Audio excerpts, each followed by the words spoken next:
welcome to Live with Lee and Hayley, and look who it is. It's our favorite female meteorologist, Jill Zwift. Tom Ackerman sometimes. Oh, okay. Good to see you. It's good to see you too. Yeah. Thanks for hanging out with us. Yeah. Hayley, of course, has a sinus infection. Oh dear. So she's not here today. Now, yesterday, I noticed she did have the sniffles. I will give her that. And I even sent her back to work because we were out in the rain. Well, that doesn't do any good. Well, she wasn't actually in the rain. She showed up late, got out of her luxury automobile, stood under a shelter for 3 minutes, and went, oh. So I said, go. Cody and I will handle the rest of it. And Cody is a millennial. Are you familiar with these creatures? Yeah, I'm told. I'm one. Well, you don't act like it. Anyways, and Cody and I made him go out and shoot it because Cody wants to stand under the shelter too and shoot things. Sure. I'm like, Cody, get up there. Yeah. So then I realized I'm like Marlon Perkins from the old show where he would send Jim. You know, would have these segments where he go, while Jim is in the water wrestling the 14-foot alligator, I'll be here in the tent with the native girls. You know, it's one of those deals. But Hayley, anyway, has this sinus infection, and I always accuse her of being way too thin. Okay. But she does. She eats like a heifer. I don't. Have you ever seen her eat? I've gone out to lunch with her a couple times. Yeah. She consumes buckets of food. So I don't know what her deal is. Well, she's always sick. Better to get it out of the way this week than next week. Well, because of Derby? Because of Derby? Yeah, that's true. But, you know, the rain, I'm sure, isn't helping anybody. Yeah. But I think she's already. She'll bounce back. She'll be back. Needs a day of rest, and she'll be good. Now, how are you? I'm good. How are you, Lee Cruz? Well, I'm all right. You know? Well, here's the thing that she left me with today. Okay. So she does this to me every time. Like, you know, whenever today it's for Oaks. Okay, sure. So we did the how do you say it? The corset lady, the corsetier, a corsetier. I don't know how you say it. Fancy horse lady? No, it's a corset. Oh, the corset. A gut sucker. Like you wear. Yeah, like a fancy one. Like, you know, really expensive deals. Oh. And we're supposed to go do that today. But of course, she calls in sick. Oh, well, so anytime it's some sort of effeminate kind of thing, she abandons me. But if we're shooting guns or drinking bourbon, she's first in line. She's right there, yeah. So anyway, that's what I did today. Oh, well. You'll see that on Oaks. I didn't actually put one on. Oh, you didn't? Okay. They don't make. Well, they do make one for the fellas for back support. Right. Oh, okay. Yeah. Huh.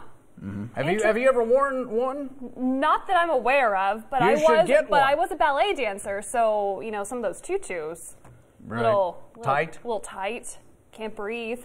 Why is it you have to dance on your toes? I don't know. Ask the French. It's all their fault. I mean, is it about elevation? Is it supposed to create a certain aesthetic? Aesthetic, yeah. That's what ballet is all about. Yeah. It elongates the line. It's all about the line. Makes your legs look longer. Makes everything more difficult. It kind of does, but... And don't ballerinas end up with hooves? Well, yeah, my feet... I'm not going to be a foot model anytime soon, so... Yeah. All right, Jill, you ready to do some hot topics? Let's do it. Okay, here we go. Hot topics. Hey, let me share this picture with you. Thanks to our viewer, Stephen Walton of Garrett County. He sent this to our Live with Lee and Hayley Facebook page. Oh, look at that. Look at that. How about that? He says he's a big fan of the show and says art is his stress relief. He's got my hair down perfect. Oh, yeah, I would appreciate it. You know, you could have done a dye job. You could have colored up the gray. But that's awesome. Thank you, sir. Yeah. That's awesome. Yeah, our viewers are the best. They are. You guys have the greatest viewers. We do. We get a lot of great comments on our Facebook page. Please join that if you would a little bit later.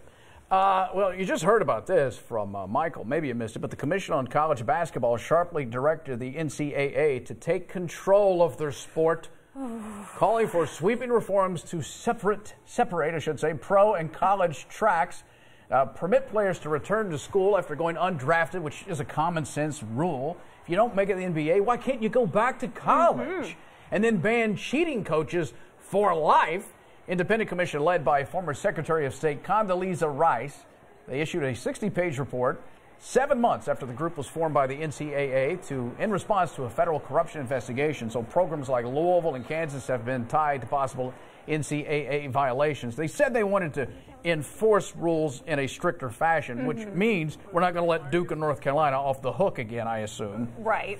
But it doesn't get to the heart of it. There's some good things in there. I looked at it. The heart of it, to me, Jill Zwift, yes, is get rid of the amateur status, which means let a college student be a college student. Right. If just because they make you a ton of money playing basketball or football doesn't mean they shouldn't be able to earn money as well. Right. I'm not saying you have to pay them, but if they want to get a job, either as a pitchman or doing some sort of endorsement deal, they should be allowed to. Well, in other college sports, correct me if I'm wrong, they're allowed to do Absolutely. that. It's just not basketball. Correct. Yeah, if you're a swimmer, you can do that. Or if you got a scholarship saying playing in band, you could go play at a nightclub and make extra money if you want. Yeah. Just not basketball and football, because that's where the money is. Well, and their secret fear is you're going to take your money from us.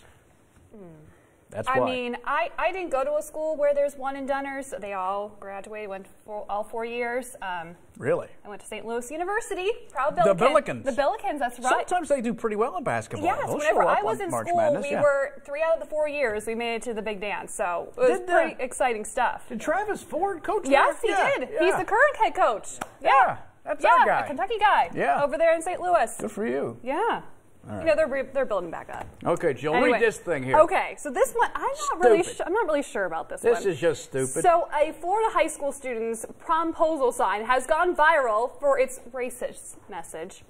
The sign reads, "If I was black, I'd be picking cotton, but I'm white, so picking you for prom." Why? Okay, why? Okay, so originally this was posted on Snapchat, but then eventually spread to Facebook and Twitter, as things do. The teen has been identified as Noah Crawley, a senior at Riverview High School in Sarasota County. People are calling for disciplinary actions to be taken. A news report states that Crawley has apologized for the photo, saying, "It was completely a joke. It went way too far." Okay, for starters, I don't get the promposals. You're right. That's a thing. I don't get it. That's a huge thing, though. I know. Yeah. And that started after I was in high school. I just don't. Well, me too. I was. What does that mean? I don't know. Never mind. That looked like an insult from Jill's Web. No, it wasn't an insult. That's as close as you're going to get an insult from her, I believe. Yeah. But no, this thing is, it's an industry on its own. Right. They got kids that are flying like a helicopter to pick a date up or ask for some kind of prom date. It's just a dance. But then again, it's a big deal for them. But that guy's a moron.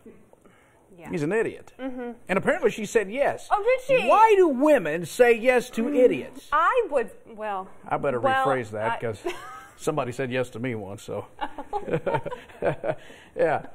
Well, I did a live shot with Moorhead Tourism. Actually, that was our inaugural show for the 4. And they posted this picture with the caption, "Check out LEX 18 newscaster Lee Krause." Welcome to the party of having your last name misspelled. Yeah. Now, sometimes people misspell it. They add an I, which I'm not in that category where I can afford that yet. Oh, okay. Someday, I hope to have enough money to purchase the I. I need to purchase another vowel too. Yeah. So, but anyway, I appreciate the retweet or whatever it was, the repost they did on Facebook there, I think. But yeah, it's not Krause. No, Lee Cruz. Yeah. Yeah. Okay, you saw this one on LEX 18 News at noon. This is about an angry goose attacking a high school golfer. All geese are angry. They are angry, especially the ones that live outside our station too. So the attack was, of course, snapped on camera. This is quite common. Yes. So the PGA.com reports the images were snapped by Devin Pitts at a high school golf tournament in Adrian, Michigan. There's where you get the term goose. Yeah. He's all up in it. The pictures, of course, have gone viral. The director of athletics says the group finished teeing off on hole number 7 and were walking down the fairway. They were aware of a goose nest, which they were looking at, but not bothering, of course, staying far enough distance away. A golfer was walking with his bag when a guard goose came up from behind, attacking the high schooler. Pictures were posted on Twitter and have been retweeted more than 11,000 times. The golf course has now posted a sign about the nest. Yeah, they're just angry birds. You know, if Trump wants to do anything, he should erect a wall around Canada, because these things are just always invasive. And as a golfer, I know anytime I get in proximity, I have a club in my hand ready for combat. Oh, because they hiss and they're just mad about you being alive. But it's my golf course. I want to go. I paid for it. Right. Right. I need to get on here. Do they pay for their nest? No. And then they leave droppings all over the green. Nasty. No, thank you. Well, today's April 25th, also known as the perfect date. This is a throwback to the movie Miss Congeniality. The movie is about an FBI agent played by Sandra Bullock who goes undercover to save a beauty pageant from being blown up. During the interview segment, one of the contestants is asked to describe your perfect idea of a perfect date. And the answer was, well, I'd have to say April 25th because it's not too hot, not too cold. All you need is a light jacket. That was a perfect. Thank you. A perfect reenactment. Yes. Yeah. I like that movie. Yeah, it's a good movie.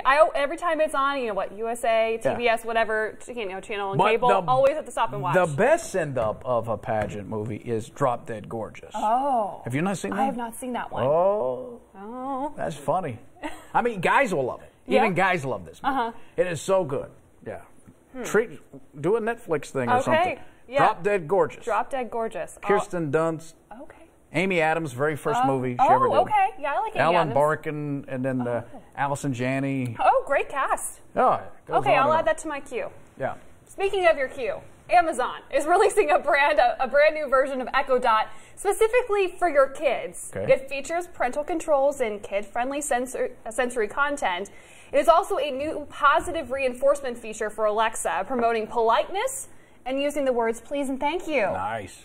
Amazon says this new Echo does not collect any personal data from your children and does not share any identifiable information to third-party developers. Does it rat on your kids? Well, I don't know. We'll have Johnny's to see. smoking pot.